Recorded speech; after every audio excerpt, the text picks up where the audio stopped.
Hello and welcome to Strand Explains, a podcast where we discuss what's happening in the world of precision medicine, from weird case studies and interesting facts to interviews with leaders in the industry. I'm Sakshi Shingo, and today my colleague RK and I will be talking about the hidden emotional costs that can arise when a diagnostic test goes wrong, and what that has to do with the difference between sensitivity and specificity. Hi RK, how are you doing? Hey Sakshi, good, how are you? I'm great, thanks. So I thought today we could talk about something you were mentioning to me earlier about when you had a melanoma scare and how you went to the doctor, you saw a spot on your hand and things kind of spiraled from there. Could you talk to us about it? Yeah, the older you get, the more things there are to be aware of. I had the skin condition, it was unrelated, but then it turned out that when I was looking at that skin condition develop and change, I also saw this mole on my palm. And because I'm in cancer genomics, I'm very, very sensitive to moles, especially ones I've never seen before. Mm-hmm. And so I go on Practo, which, you actually show them, a zoomed in version of the mole, with your camera, your phone camera, you're trying to show it to them and it's sort of bad lighting and everything. And everyone has their own take on what it could be. And sure enough, like three people on Practo told me three different things. So I figured, best just go into the dermatologist. And so I did. And he tells me, oh my God, this looks like a melanoma. It could be a melanoma, right? And we have to turn this into pathology. And so obviously, I just leave there without even taking his advice. And then I spend a week in agony looking up WebMD and everything. And then I actually go to Aster, which is a good reputable hospital, and that dermatologist takes one look at it and says, "Look, it's not even a mole; it's a blood clot." And here, and then she pokes at it with a needle, and then it goes away immediately. And that's it. It was about 3 minutes or less. I was in, and they were all laughing. It's like, yeah, and it was interesting. It was about a week of like complete misery when I thought, I'd best get my affairs in order and make sure everything's good. But there's many things about it that sort of spoke to me after the incident had occurred. I can imagine it must have been like that week, even though it thankfully turned out just to be a blood clot.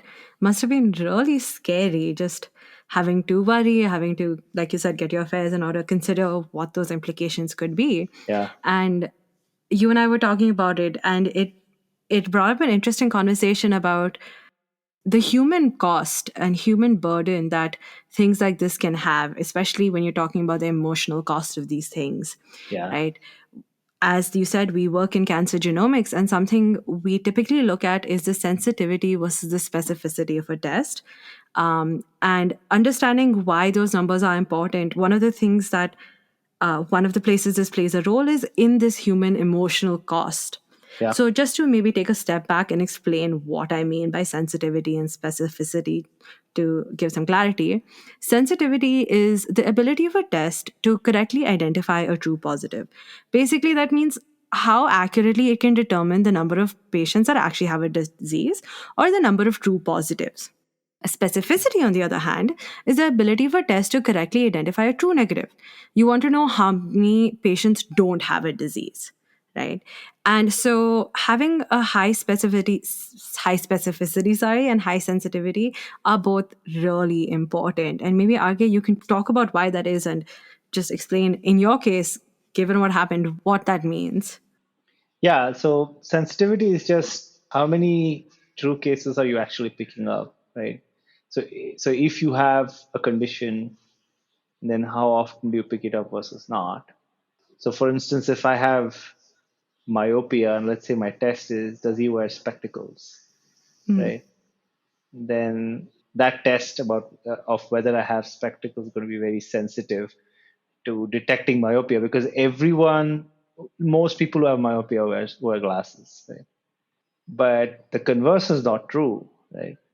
It's not true that if you wear glasses you have myopia, right? So that's the specificity. So that's how many are false positives, right? So how many actually don't have myopia in this case would be anyone who wears glasses and doesn't have myopia would be a false positive, right? So it's easy to get a test with 100% sensitivity, right? You would just say everyone is that, right? So for instance, my doctor looking at any random dot on my palm or wherever on on my skin can just say, "Hey, that's a melanoma," right? That is a diagnostic test, and it does have 100% very close to 100% sensitivity because melanomas are they do manifest as moles, and so they'll likely pick up a melanoma if there is one.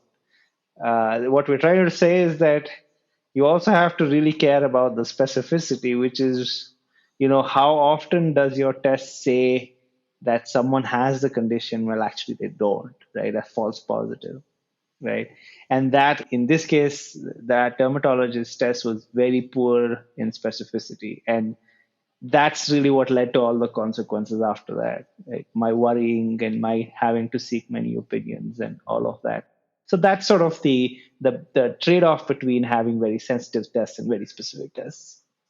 I see. And yeah, so typically when you have a higher sensitivity, your specificity can go lower because when you're picking up more people who are potentially positive for something, that also means that you have a higher probability, depending on the test, of getting some of them wrong. For instance, we see this in breast cancers as well. So, as a woman in her mid 20s, one of the things that I've started becoming aware of and have been told is, hey, you need to start looking out for breast cancers. You should start getting mammograms done, get yourself checked out, and that kind of thing. And while mammograms are great, they have a high sensitivity, they have a rather low specificity. So basically, that means the chance of having a false positive is pretty high. And so, let's say I go in to get tested and I am told it's positive, but I don't actually have breast cancer. The emotional burden that can take, not only on me, myself, but my family, is really high. And so, that low specificity really has such a high emotional burden. And like I was saying with mammograms, this is so true. So the chance of having a false positive after one mammogram ranges from about 7 to 12%, depending on your age, because interestingly enough, younger women are more likely to have a false positive result. And if you were to get a mammogram every year for about 10 years, the chance of having a false positive is about 50 to 60%. And so that basically means that if every year for 10 years you're going to get a mammogram done, there's a 50 to 60% chance that at least one of those was a false positive. And again, that's really, really scary. Yes, it's better to be safe than sorry, but you kind of also have to think about the emotional burden that this can take and the trauma that this can take. Like we saw in RK's case, where he had that week of, agonizing and worrying and just trying to figure it out. And so that's why understanding what sensitivity and specificity both are important. Not to say that, you have to memorize the definitions. I know a week from today, I'm going to have to go look up those definitions again because I can never remember what they mean. But as long as you kind of understand what those are and why they're both so important, both in the case of cancers like we're seeing, but even in COVID, it's really, really important. Yeah, no, absolutely. And it's interesting that you bring up COVID because the emotional burden on an individual also speaks to the burden on a system, right? Because eventually there will be some test that says that the previous test you took was false positive, right? Yeah. So for instance, in my case, it was the eventual test was just going to another dermatologist. But a lot of people, you know, um, in another context altogether recently, and I'll come back to the COVID point. I just want to make another point is that I have a slight back niggle a couple of weeks ago that happened, and the physio that was treating me was saying how a lot of people with this kind of a problem, in fact, in my case, it was a herniated disc, a very mild case of herniated disc. A lot of people go through surgery because of that, right? And so what we're seeing is that sometimes what happens is because of a poor diagnosis or a diagnosis with very poor specificity, treatment or procedures are determined on the basis of that, right? So people go through a lot of emotional stress. Their caregivers, their partners, their family go through a lot of stress, but also it's a lot of burden on the system because you're treating people who ought not to be really treated that way, right? And in COVID, what I think, you know, there's really 2 points, right? So in the beginning, of course, there was the test. The RT-PCR test came out very quickly after, uh, you know, um, the virus hit us. But for a long time, it wasn't universally available.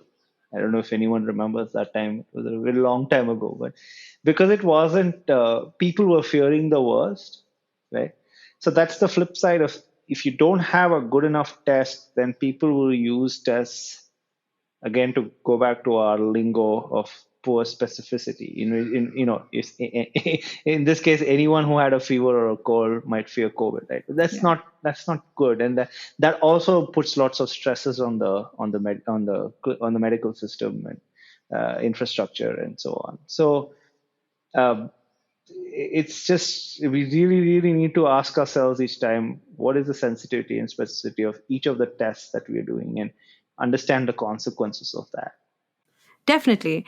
So, but it might be argued then that if, a high specificity can lead to both emotional trauma and human cost, and sometimes even unnecessary surgeries, like you were saying in the case of herniated disc, Yeah, why not just, put emphasis on that rather than high sensitivity? However, a low sensitivity rate could also mean that you end up missing out people who could actually have a disease. You end up with a high rate of false negatives, which, yeah, depending on the disease, could be fatal. And furthermore, sometimes your sensitivity isn't just about catching something or not catching it, it's also about when you catch it. For example, in oral cancers, early diagnosis and treatment drastically improve a patient's chance of long term survival. And it goes from about 26 to 62% all the way up to 80%. Unfortunately, however, our current testing isn't very sensitive at early stages.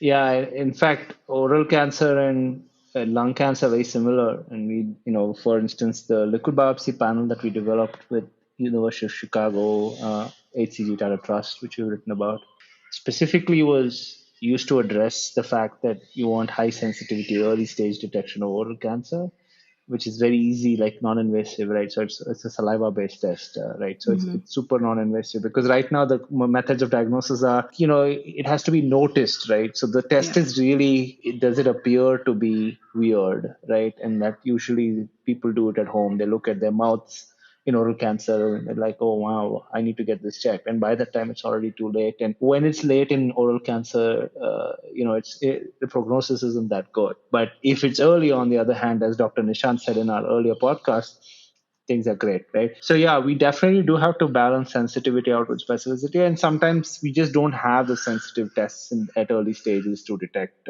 For instance, lung cancer, early stage detection is a bit of a holy grail right now. Hmm. I see. Yeah, and going back to what you mentioned about COVID earlier, like you were saying, our sensitivity at the moment is really high, even on a society level, right? Yeah, Everyone is now just super sensitive and super paranoid, A, about having COVID, and B, just about any other pandemic that might come about. Unfortunately, in the last 2 or 3 weeks, I've had a few friends and family members who've come down with either dengue or with typhoid. And the number of mm, people who've kind of said, okay, no, we have to shut all our doors and, be super careful, keep away all mosquitoes, which again, they're good hygienic practices to keep, but they're just so worried about the next pandemic.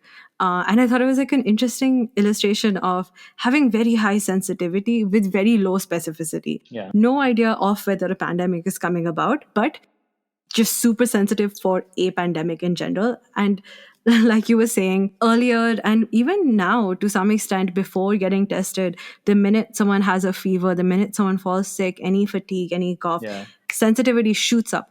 Oh, yeah, shoot, I might have COVID. And before even getting tested, that sensitivity is just so high with low specificity, like you were mentioning. yeah.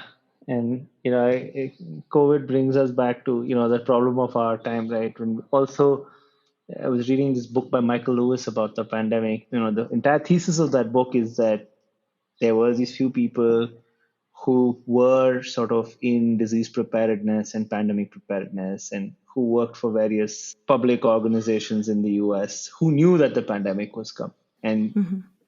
if we'd listened to them, if we being the US had listened to them, if only they had, their ability to respond to COVID would have been much better than it was.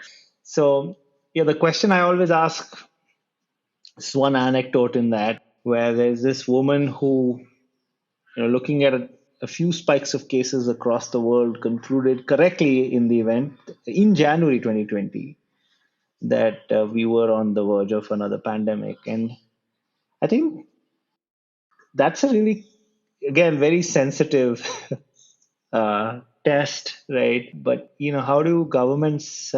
If you want to base an entire governmental response, or you expect the entire world to respond to what may potentially be a pandemic to nip it in the bud. The thesis of this book, and indeed of the last year and a half, what we've seen is that by the time you've confirmed that a pandemic is going on, by the time you have the infrastructure in place to do the testing, to confirm the number of cases, to confirm that there were people who are getting, the virus who didn't have any clear contact with anyone else who was known, etc., and therefore it must be spreading in the general population. All of that, right? So by the time you do all of that, it's already too late, right? Mhm.